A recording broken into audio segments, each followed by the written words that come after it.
Stand by for the premiere broadcast of a new series of talks called Living in the Atomic Age, and presenting the distinguished English philosopher and author Bertrand Russell.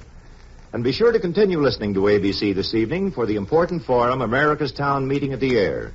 Each week, qualified experts are invited to town meeting to discuss a pertinent problem of our time.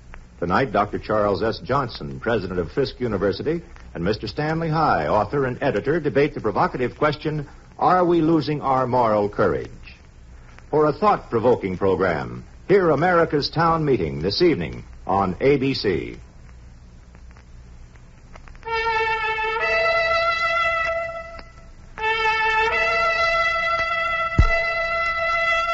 The Public Affairs Department of the American Broadcasting Company presents the first in a series of 6 transcribed lectures entitled Living in an Atomic Age by the distinguished English philosopher, mathematician, sociologist, and author Bertrand Russell. The subject of the first lecture is Present Perplexities. Lord Russell. The present time is one in which the prevailing mood is a feeling of impotent perplexity. We tell each other dreadful stories of atom bombs and hydrogen bombs, of cities exterminated, of Russian hordes, of famine and ferocity everywhere. But although our reason tells us that we ought to shudder at such a prospect, there is another part of us that enjoys it, so that we have no firm will to avert misfortune, and there is a deep division in our souls between the sane and the insane parts.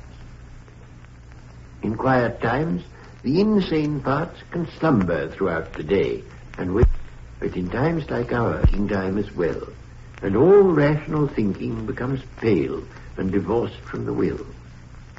Our lives become balanced on a sharp edge of hypothesis. If there is to be a war, one way of life is reasonable. If not, another. To the majority of mankind, such a hypothetical existence is intolerably uncomfortable, and in practice they adopt one hypothesis or the other, but without complete conviction. Uncertainty balks the impulse to every irksome effort, and generates a tone of frivolous misery, mistakenly thought to be pleasure, which turns outward and becomes hatred of those who are felt to be its cause. Through this hatred, it brings daily nearer the catastrophe which it dreads. The nations seem caught in a tragic fate, as though, like characters in a Greek drama, they were blinded by some offended god. Bewildered by mental fog, they march towards the precipice, while they imagine that they are marching away from it. It must be said that the purely intellectual problems presented by the world of our day are exceedingly difficult. There is not only the great problem, can we defend our Western world without actual war? There are also problems in Asia and problems in Africa and problems in tropical America, which cannot be solved within the framework of traditional political ideas. There are those, it is true, who are quite certain that they can solve these problems by ancient methods. So limited is their intelligence and their imagination that they are never puzzled for one moment. All we have to do is to go back to the days of the Opium War. After we have killed a sufficient number of millions of Chinese, the survivors among them will perceive our moral superiority and hail us as saviors. But let us not be one-sided. Stalin, I should say, is equally simple-minded and equally out of date. He too believes that if his armies could occupy Britain and reduce us all to the economic level of Soviet peasants and the political level of convicts, we should hail him as a great deliverer and bless the day when we were freed from the shackles of democracy. One of the painful things about our time is that those who feel certainty are stupid, and those with any imagination and understanding are filled with doubt and indecision. I do not think this is necessary. I think there is a view of man and his destiny and his present troubles which can give certainty and hope, together with the completest understanding of the moods, the despairs, and the maddening doubts that beset modern men. I have been speaking hitherto of public perplexities. But it is not these alone which trouble the Western mind. Traditional systems of dogma and traditional codes of conduct have not the hold that they formerly had. Men and women are often in genuine doubt as to what is right and what is wrong, and even as to whether right and wrong are anything more than ancient superstitions. When they try to decide such questions for themselves, they find them too difficult. They cannot discover any clear purpose that they ought to pursue, or any clear principle by which they should be guided. Stable societies may have principles that to the outsider seem absurd, but so long as the societies remain stable, their principles are subjectively adequate. That is to say, they are accepted by almost everybody unquestioningly, and they make the rules of conduct as clear and precise as those of the minuet or the heroic couplet. Modern life in the West is not at all like a minuet or the heroic couplet. It is like free verse which only the poet can distinguish from prose. Two great systems of dogma lie in wait for the modern man when his spirit is weary. I mean the system of Rome and the system of Moscow. Neither of these gives scope for the free mind, which is at once the glory and the torment of Western man. It is the torment only because of growing pains. The free man, full grown, shall be full of joy and vigor and mental health. But in the meantime he suffers. Not only publicly, but privately also. The world has what to what we believe and what we feel ourselves compelled to disbelieve.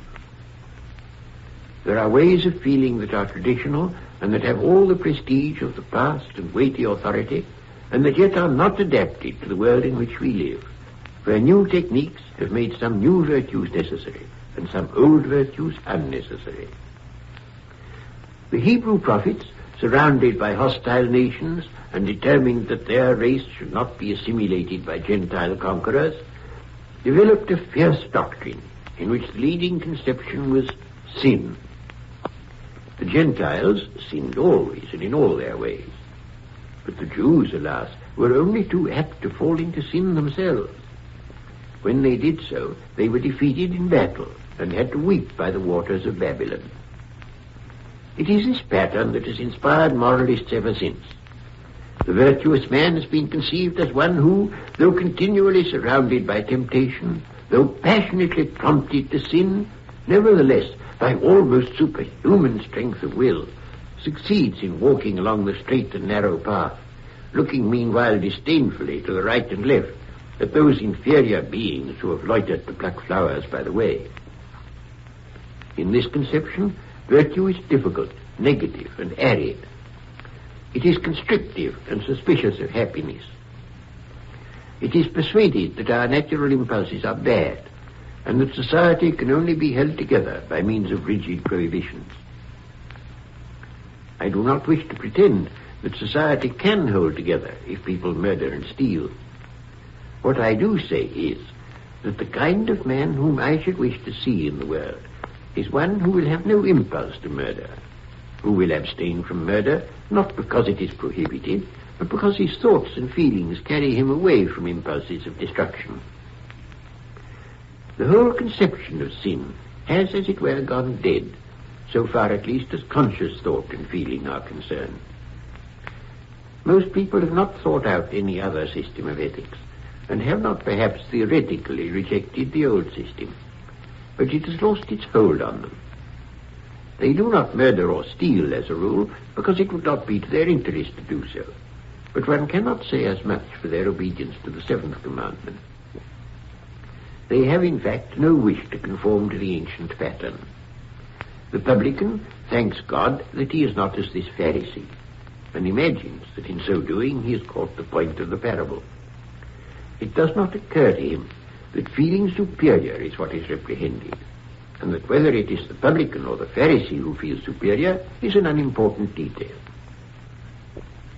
I should wish to persuade those to whom traditional morals have gone dead, and who yet feel the need of some serious purpose over and above momentary pleasure, that there is a way of thinking and feeling which is not difficult for those who have not been trained in its opposite, and which is not one of self-restraint, negation, and condemnation.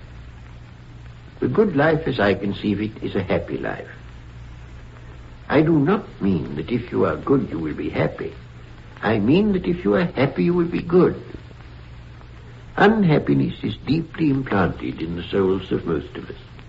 How many people we all know who go through life apparently gay and who yet are perpetually in search of intoxication, whether of the bacchic kind or some other. The happy man does not desire intoxication, nor does he envy his neighbor and therefore hate him.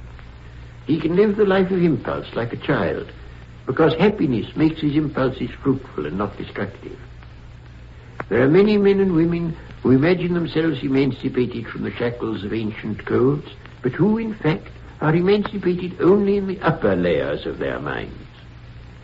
Below these layers lies the sense of guilt, crouching like a wild beast, waiting for moments of weakness or inattention, and growling in venomed angers, which rise to the surface in strange, distorted forms.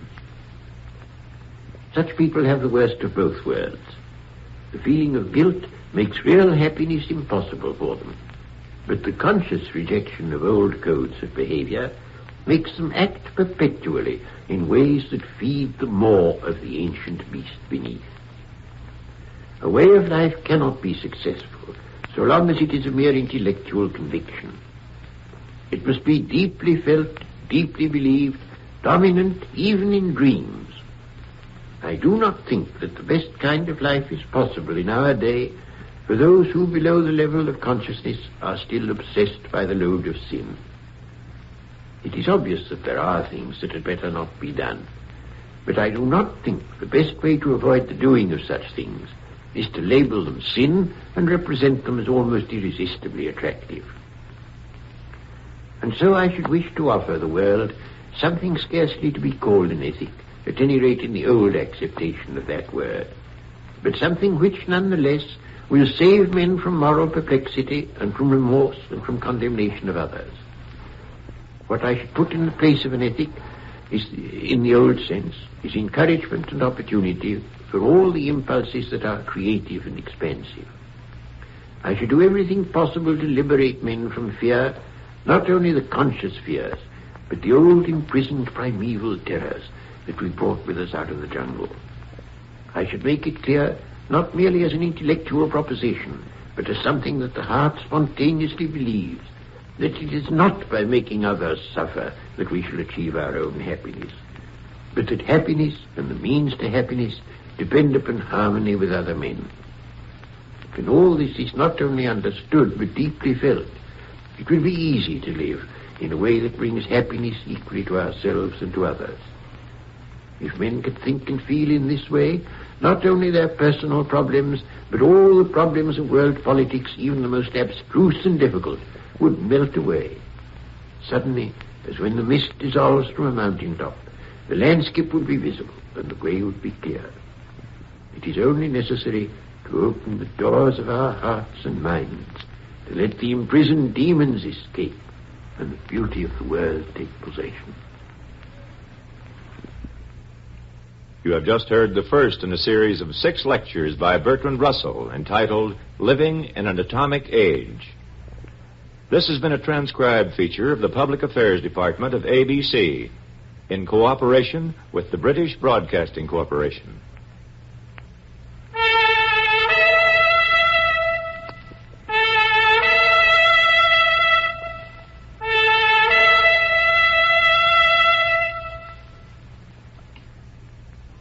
Bertrand Russell will be heard next week at this same time.